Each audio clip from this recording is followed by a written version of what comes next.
ایران اور امریکہ کے درمیان سوئٹزرلینڈ کے شہر جنیوا میں جاری مذاکرات عالمی سیاست کے ایک انتہائی حساس اور نازک مرحلے کی عکاسی کر رہے ہیں۔ یہ مذاکرات صرف دو ممالک کے درمیان سفارتی رابطے تک محدود نہیں بلکہ عالمی طاقتوں کے توازن اور مشرق وسطیٰ کی سیکیورٹی صورتحال کے لیے بھی فیصلہ کن ثابت ہو سکتے ہیں۔ مذاکرات کا بنیادی مقصد ایران اور امریکہ کے درمیان طویل عرصے سے جاری جوہری اور عسکری کشیدگی کو کم کرنا ہے۔ ان مذاکرات میں ایرانی وفد کی قیادت ایرانی وزیر خارجہ عباس عراقچی کر رہے ہیں، جبکہ امریکی وفد میں جیرڈ کوشنر اور اسٹیوٹکوف شامل ہیں۔ اب مذاکرات میں عمان کا کردار بھی انتہائی اہم سمجھا جا رہا ہے، کیونکہ عمان دونوں فریقین کے درمیان سفارتی پل کا کردار ادا کر رہا ہے اور تصادم کے امکانات کو کم کرنے کی کوشش بھی جاری ہے۔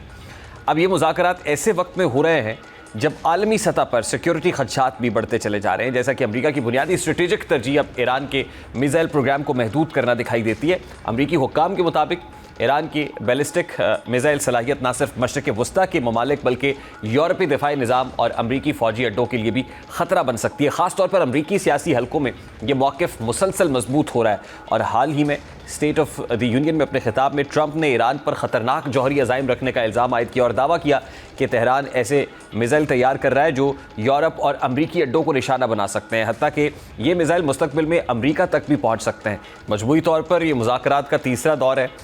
جو امریکہ اور ایران کے مابین جاری ہے۔ اس میں کس حد تک حوصلہ افزا ہے مذاکرات بریک تھرو ہو پائے گا نہیں؟ Doctor Shazia Cheema international relations expert ہیں، انہوں نے ہمیں جوائن کیا ہے۔ السلام علیکم ڈاکٹر صاحبہ، بہت بہت شکریہ آپ کے وقت کے لیے۔ ڈاکٹر صاحبہ، جنیوا میں مذاکرات کا دوسرا دور ہو رہا ہے، اس سے پہلے عمان میں ہم نے دیکھا عمان نے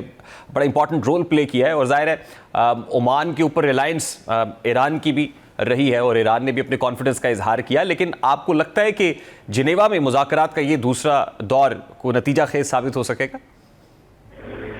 لیکن مذاکرات نتیجہ خیز تب ثابت ہوتے ہیں جب اس کی آؤٹ کم جو ہے وہ پتہ ہو۔ جب مذاکرات کی آؤٹ کم ہی دونوں فریقین میں کسی کو پتہ نہیں ہے، اگر نیوکلیئر انریچمنٹ کی بات ہے تو ایک دفعہ صبح ایک دفعہ شام جو ہے وہ ایرانی حکومت کہتی ہے کہ ہمارے پاس فتویٰ ہے، ہم نیوکلیئر بام نہیں بنانا چاہتے ہیں اور پیسفل پرپسز کے لیے ہم اپنا نیوکلیئر پروگرام رول بیک نہیں کریں گے،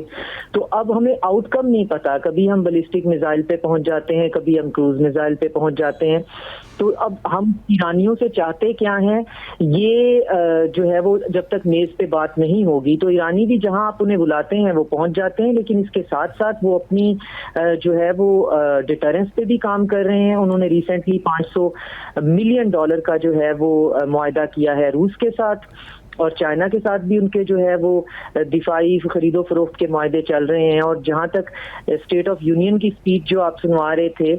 مطلب ان کی ہیوبرس پہ کبھی کبھی ان کے گھمنڈ پہ نا ایسے نوزیہ سا ہونے لگ جاتا ہے کہ ایک طرف اسکاٹ بیسنٹ جو ہے وہ سرعام کہہ رہا ہے کہ یہ جو پروٹیسٹ ہیں یہ ہمارے پیڈ تھے اور ہمارے بندے تھے اور ہم نے یہ آرٹیفیشلی سارا کچھ کریٹ کیا تھا ایرانی ریال کی قیمت کو گرا کر،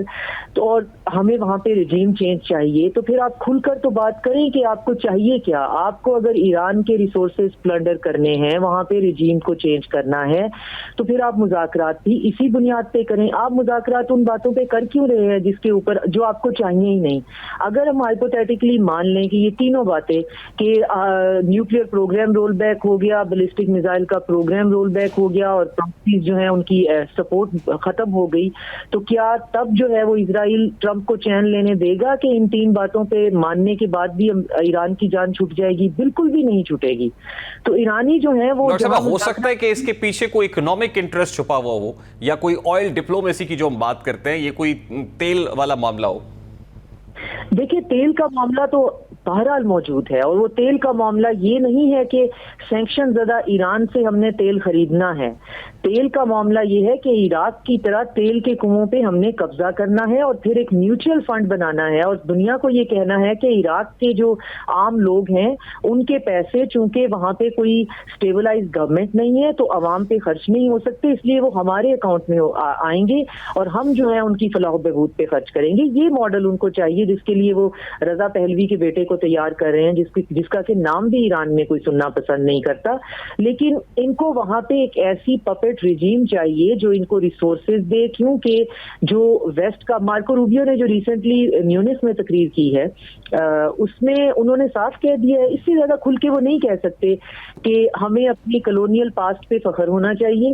اور ہمیں فیوچر کے لیے بھی یہی کورس آف ایکشن جو ہے وہ پلان کرنا چاہیے. جب آپ کے پاس نہ ریسورسز ہے نہ پیسہ ہے, آپ نے اپنی اکانومی اتنی اسٹریچ کر لی ہے, وہ سنبھالی نہیں جا رہی, قرضوں کے نیچے آپ دبے ہوئے ہیں, تو آپ ایسے ملکوں کی طرف ہی دیکھیں گے نا جہاں پہ ریسورسز ہیں, اور اگر وہ سوورن کنٹریز آپ کو ریسورسز نہیں دیتے تو آپ وہاں پہ لوٹ کھسوٹ کریں گے. اور لوٹ کھسوٹ جو ہے ایرانیوں نے کہا ہے کہ اب ہماری ڈیڈ باڈی پہ ہی ہوگی. لیکن فی الحال مذاکرات میں جو بیہائنڈ دا کلوز ڈور بات ہو رہی ہے کہ ٹرمپ کو کوئی آف ریمپ دے دیا جائے, جو کہ ایران کہہ رہا ہے کہ یہ تماشا میں دوبارہ نہیں کروں گا کہ آپ بھی خالی جو ہیں وہ بلڈنگ کے اوپر اٹیک کریں اور ہم بھی خالی بیسز جو ہیں آپ سے کروا کر اس پر ایک سمبولک اٹیک کر کے, کیونکہ ٹرمپ کے سامنے ایک تو مڈ ٹرم ہے, پھر اپریل میں انہوں نے چائنا کا وزٹ پلان کر لیا ہے. اب چائنا کے وزٹ سے پہلے ان کو وکٹری چاہیے, اور وہ بری طرح سے ایک یہاں پہ ہائپر ملٹری پوسچر سے اپنے مڈ ٹرم الیکشن سے پہلے پھنس گئے ہیں کہ وہ اب کیا کہیں اسرائیلی لابی اور ایپیک کو, کیونکہ ان کو تو فرق نہیں پڑتا کہ آپ لمبی وار آف اٹریشن میں چلے جائیں, آپ کی باڈی بیگز واپس آ رہے ہیں,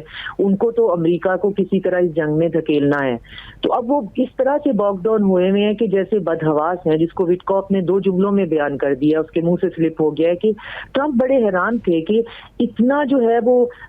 ملٹری بلڈ اپ دیکھ کر بھی ایران جو ہے وہ جھک کیوں نہیں رہا. بھائی ایرانیوں نے کہہ دیا ہے کہ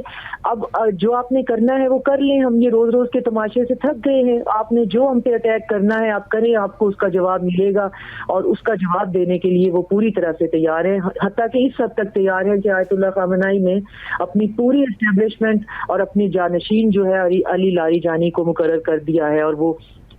سر عام جو ہیں وہ لوگوں سے باتیں کرتے پھر رہے ہیں کہ اگر میری موت سے ہی مسئلہ حل ہوتا ہے تو میں پورا ایک سیٹ اپ ایسا ایک بنا دیا ہے جو کہ ہر بندہ جو ہے وہ سیکنڈ ان کمانڈ جو ہے وہ ان پلیس ہے. اور ڈاکٹر صاحب, اگر دونوں فریقین کو یہاں سے واپس آنا ہے یا اس سے نکلنا ہے, فیس سیونگ بھی چاہیے, تو کون سا منیمم کامن ایجنڈا ہے جو اچیویبل ایجنڈا آپ کو دکھائی دیتا ہے؟ ویسٹ کے لیے اچیویبل ایجنڈا خاص طور پہ ٹرمپ کے لیے یہ ہے کہ اس کو اس وقت کوئی وکٹری دے دی جائے کسی بھی قسم کی, کہ یا تو یہ کہہ دیا جائے کہ جی ہم نے مان لیا ہے نیوکلیئر پروگرام, یا پھر جو ہے وہ یہ کہہ دیا جائے کہ آپ 1-2 جگہ ہے آئیڈینٹیفائی کریں اور یہاں پہ ایریل اٹیکس کر لیں. لیکن ایران جو ہے اس کو, اور وہ لاجک میں بھی ہے, اگر اسے ریجنل کنٹریز اس پہ آمادہ بھی کر رہے ہیں تو وہ اس کا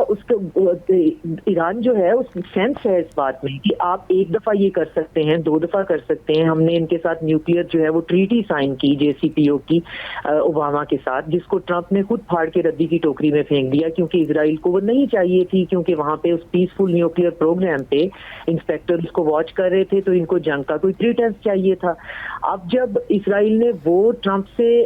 جو ہے ختم کروا دی, تو اسی طرح کی ڈیل جو ہے اب دوبارہ کر رہے ہیں. تو یہ ایسے ہی ہے جیسے پتہ نہیں, کبھی کبھی ایسے فیل ہوتا ہے کہ جیسے پتہ نہیں شاید ان کے پاس طاقت ہے یا ہم ان کو طاقتور سمجھتے ہیں, یہ بندر کی طرح نچا رہے ہیں اور ایک عجیب سی ڈوز اور ڈونٹ کی لسٹ ہر دوسرے دن لے کے آ جاتے ہیں, اور جو ہے وہ جس ملک کے اوپر ان کی نظر ہوتی ہے وہ بھی پھر آرام سے ان کے ساتھ بیٹھ جاتا ہے. لیکن جو رپورٹس میرے پاس آ رہی ہیں وہ یہ ہیں کہ ایران 48-50 گھنٹے کی بات نہیں سوچ رہا, وہ اگلے 45 سال کی منصوبہ